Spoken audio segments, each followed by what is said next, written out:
Bismillahirrahmanirrahim. Assalamualaikum warahmatullahi wabarakatuh. Kembali lagi di podcast Bahasa Indonesia di episode ke 48 atau 49. Mungkin saya juga kurang tahu karena saya perlu menyiapkan dulu episode di sesi sebelumnya agar saya dapat menghitung secara lebih jelas, karena agar tidak terlalu banyak penambahan atau perkiraan perhitungan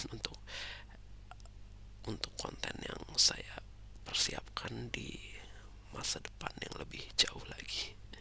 Jadi seperti itulah. Jadi saya masih, mungkin ini adalah artikel terakhir yang saya coba persiapkan di hari ini, karena pada dasarnya besok sepertinya saya juga masih memiliki waktu luang yang terjadwal seperti biasa. Dan meskipun saya sebenarnya ingin memindahkan konten untuk channel utama saya, ada beberapa yang perlu saya persiapkan juga, dan itu mungkin merupakan konten yang cukup lama, jadi hampir 1 jam. Mungkin saya tidak tahu apakah dengan membuat konten, berbagai konten seperti yang saya lakukan di hari ini, itu apakah benar-benar semuanya bisa tercapai di waktu luang besok atau tidak, karena memang sebenarnya masih cukup banyak waktu, karena ini baru saja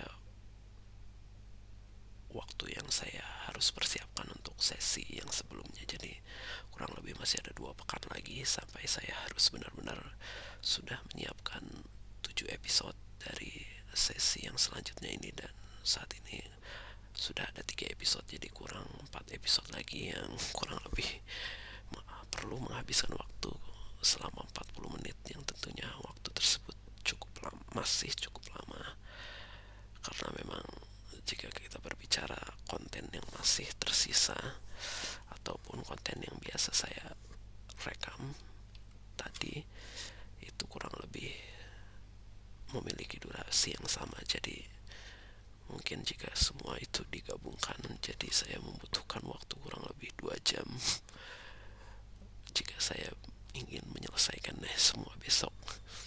Namun ya, kemungkinan besar waktu luang yang terjadwal pada hari esok tidak sampai 2 jam, karena yang hari ini saja itu 2 jam, itu takutnya tidak terlalu bersih, karena tentunya saya memiliki waktu untuk beristirahat sejenak.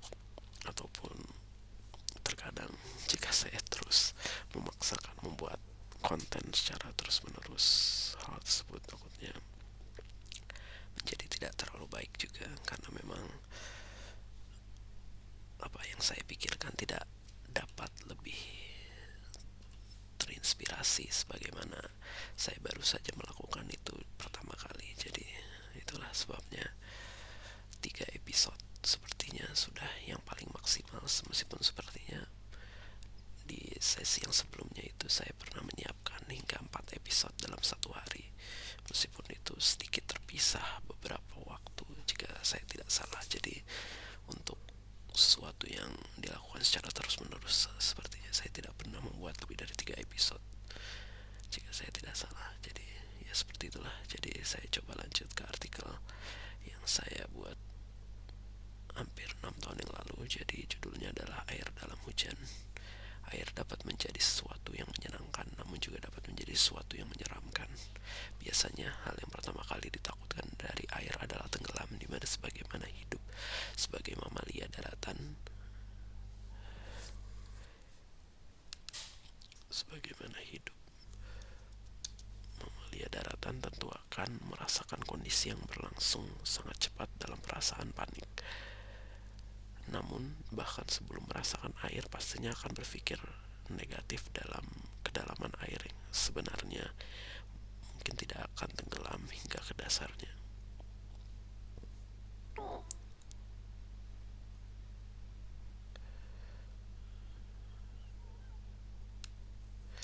Dalam kedalaman air yang sebenarnya mungkin tidak akan tenggelam hingga ke dasar. Jadi seperti biasa, terkadang tanda bacanya selalu membuat saya bingung untuk mengatakannya. Pada pada dasarnya sifat dari air itu sendiri adalah tenang, namun kadang pada saat kondisi tertentu dengan bantuan kekuatan angin mungkin dapat menyebabkan sebuah badai hujan deras yang mungkin pula berujung pada banjir, ataupun dengan bantuan kekuatan tektonik atau vulkanik yang mungkin dapat menyebabkan sebuah tsunami. Berenang adalah salah satu yang seharusnya wajib menjadi kemampuan yang mumpuni, dikarenakan ketika telah menguasainya, di saat itu pula ketenangan air dapat dirasakan.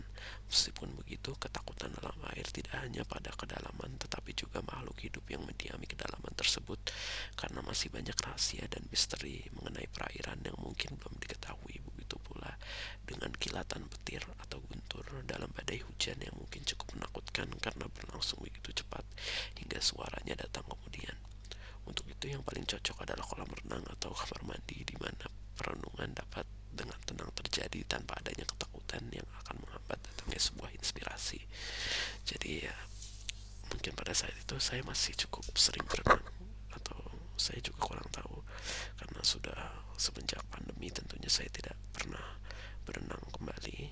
Dan sepertinya sebelum pandemi juga sudah cukup jarang, ketika saya mungkin sudah lulus kuliah sarjana pertama kali, ataupun sudah sibuk dengan berbagai hal ataupun kemalasan yang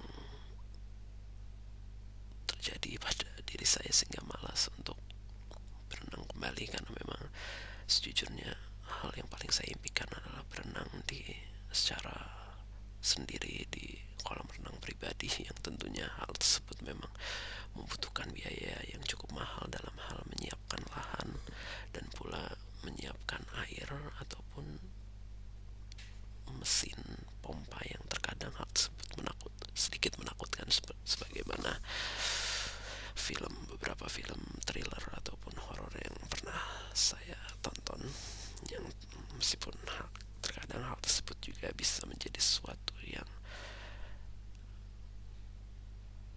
mungkin sangat menginspirasi, sebagaimana terjadi di beberapa film fiksi yang dapat membuat suatu kolam atau suatu wadah air yang sangat bersih dan dapat melihat berbagai pemandangan di saat yang sama. Dan itu sepertinya, saya tidak tahu apakah saya bisa merealisasikan mimpi tersebut, karena memang mungkin bagi orang yang dapat merealisasikan hal tersebut, mereka juga tidak terlalu peduli mengenai hal tersebut, karena tentu jika mereka memiliki uang yang sangat banyak, tentunya yang mereka inginkan hanyalah kemewahan, bukanlah suatu hal yang futuristis mungkin, ataupun mungkin memang hal tersebut cukup sulit direalisasikan, karena memang terkadang hal tersebut berhubungan dengan kapal ruang angkasa yang tentunya masih mustahil untuk dibuat saat ini. Jadi ya, saya tidak tahu apakah sebenarnya saya masih benar-benar memiliki kemampuan ataupun dapat merasakan suatu inspirasi dalam air tersebut sebagaimana saya rasakan pada saat itu. Karena memang saat ini tentunya jika kita berbicara mengenai air di tempat umum ataupun air yang secara alamiah, tentunya hal tersebut tidak pernah saya berani, karena memang hal tersebut tentunya cukup menakutkan. Jadi ya, saya tidak tahu apa yang ingin saya sampaikan mengenai artikel ini, karena memang artikel ini sebenarnya bukan merupakan artikel yang motivasi. Ini hanyalah suatu penyampaian apa yang saya rasakan. Jadi itulah sebabnya terkadang terdengar cukup absurd. Jadi ya, saat ini sudah hampir 10 menit juga. Sepertinya memang saya sudah perlu untuk istirahat, untuk merelaksasikan pikiran saya agar dapat membuat hal produktif lagi. Semoga dapat tidak malas. Jadi sekian yang dapat saya sampaikan, kurang lebihnya mohon maaf. Wassalamualaikum.